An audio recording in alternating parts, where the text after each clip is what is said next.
बच्चों कक्षा 12 वाले बच्चे ध्यान दें। जो पहला यूनिट है ठोस अवस्था। तो विद्युत एवं चुंबकीय गुण, धातुओं का बैंड सिद्धांत, चालक, अर्धचालक तथा कुचालक एवं एन और पी प्रकार के अर्धचालक, जो क्लास 12th में पहला सब टॉपिक है, उसको हटा दिया गया है। यूनिट 2 में आप देखिए बच्चों, यूनिट 2 में असमान आणविक द्रव्यमान वन टॉप गुणांक, जो काफ़ी इम्पोर्टेंस था पहले, इस बार कोविड के चलते सरकार ने इसको रिमूव कर दिया है।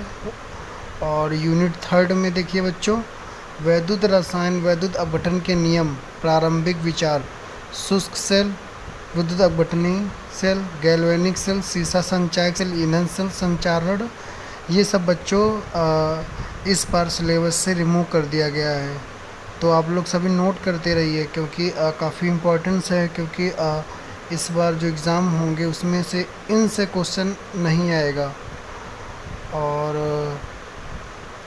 आप सभी बच्चे काफ़ी सही से पढ़ते रहें। और यूनिट 4 देखिए, केमिकल काइनेटिक्स, रासायनिक बलगतिकी से बच्चों संगत सिद्धांत की अवधारणा, प्रारंभिक परिचय, गणितीय विवेचना नहीं है, संकीर्ण ऊर्जा, अरहनीय समीकरण, जो कि काफ़ी इम्पोर्टेंस था और बहुत महत्वपूर्ण था बच्चों। ये जो इसको इस बार सिलेबस से ये भी हट गया है।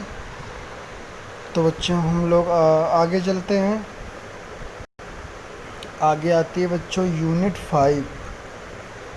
तो बच्चों ये आप सब नोट करते रहो बच्चों। यूनिट 5 से पृष्ठ रसायन। पृष्ठ रसायन में से उत्प्रेरक, समांगी एवं विषमांगी, सक्रियता और चयनात्मक उत्प्रेरण, पायस, पायसों के प्रकार, ये भी काफ़ी बोर्ड में पूछा जाता था बच्चों, पायस या पायसों के प्रकार, इस बार ये भी हटा दिया गया है। और यूनिट 6 से आप लोग देखिए बच्चों क्या क्या आएगा। यूनिट 6 से मतलब जो रिमूव किया जा रहा है, यूनिट 6 तो पूरा ही हटा दिया गया। जो धातु कर्म मेटलर्जी था चैप्टर, जिसमें हम लोग अयस्क पढ़ते थे, ये जो पूरा चैप्टर ही रिमूव कर दिया गया है बच्चों। तो आप लोग एक पेज पे नोट कर लीजिए, और जो अपना सिलेबस बनाए उसमें पहले पेज पे इसको आप लगा लेना, क्योंकि आपके माइंड में रहेगा। वैसे जो बोर्ड में अच्छे नंबर इस बार ला सकते हैं, अच्छे से अच्छा, अगर आप चाहो तो। तो बच्चों यूनिट 7 की हम बात करते हैं। यूनिट 7 में बच्चों यूनिट 7 में पी ब्लॉक के तत्वों में से वर्ग 15, 16, 17, 18, जो कि शायद आता है। और वर्ग 15 के तत्व नाइट्रोजन के ऑक्साइड, केवल संरचना इसकी, फास्फोरस के अपरूप, फास्फोरस के यौगिक, फास्फिन हैलाइडों का विरचन, PCl3, PCl5 और गुणधर्म, और ऑक्सी अम्लों का केवल प्रारंभिक परिचय, ये भी बच्चों रिमूव कर दिया गया है। इस बार सिलेबस से ये भी रिमूव कर दिया गया है, जो कि इनका प्रारंभिक परिचय है। मतलब इससे कुछ ही चीज़ें हटाई गई हैं, क्योंकि काफ़ी इम्पोर्टेंट चैप्टर है पी ब्लॉक का ये भी। वर्ग 16 के तत्व, जो सल्फ्यूरिक अम्ल का औद्योगिक उत्पादन था, जिसमें 4-5 नंबर की गैसें आती थी, तो बच्चों वो भी रिमूव कर दिया गया है। और यूनिट 8 में बच्चों यूनिट 8 में आप देखिए, डी और एफ ब्लॉक के तत्व, K2Cr2O से KMnO4 का विरचन, गुणधर्म, लेंथेनाइट, रासायनिक अभिक्रियाशीलता, एक्टिनाइट, इलेक्ट्रॉनिक विन्यास और ऑक्सीकरण अवस्था, लेंथेनाइट की तुलना,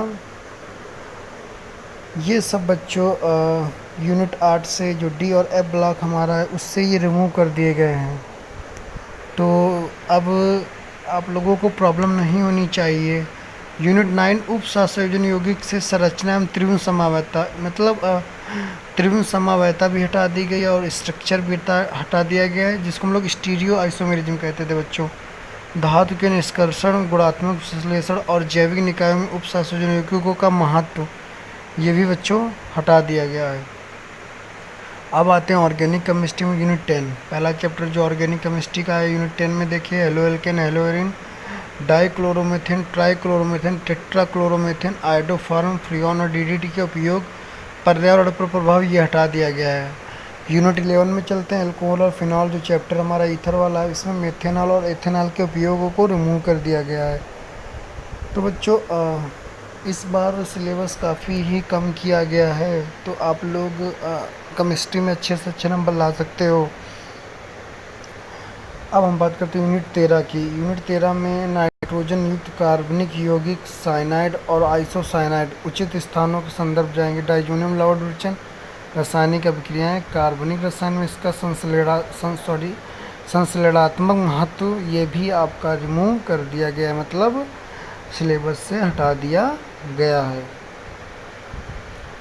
तो बच्चों कुछ सिलेबस कोई कठिन नहीं रह गया, मतलब आप अगर अच्छे से यूनिट 14 हमारी जैव अणु है जिसमें हम सेकेराइड्स पढ़ते थे, sucrose, lactose, maltose, polysaccharide, starch, cellulose, glycogen, महत्व, एंजाइम, हार्मोन्स। इससे एक जरूर क्वेश्चन आता था बच्चों, जो कि संरचना को छोड़कर विटामिन, वर्गीकरण और प्रकार ये सब हटा दिया गया है इस बार। मतलब जो कठिन कठिन था शायद वो हटा दिया गया है और इजी से रख दिया गया, मतलब आप बच्चों पे ज़्यादा बर्डन ना पड़े। यूनिट 15 बहुलक पूर्ण रूप से हटा दिया गया है। और यूनिट 16 जो है रसायन दैनिक जीवन में रसायन का यूनिट 16 बच्चों, वो भी पूर्ण रूप से ही हटा दी गई है।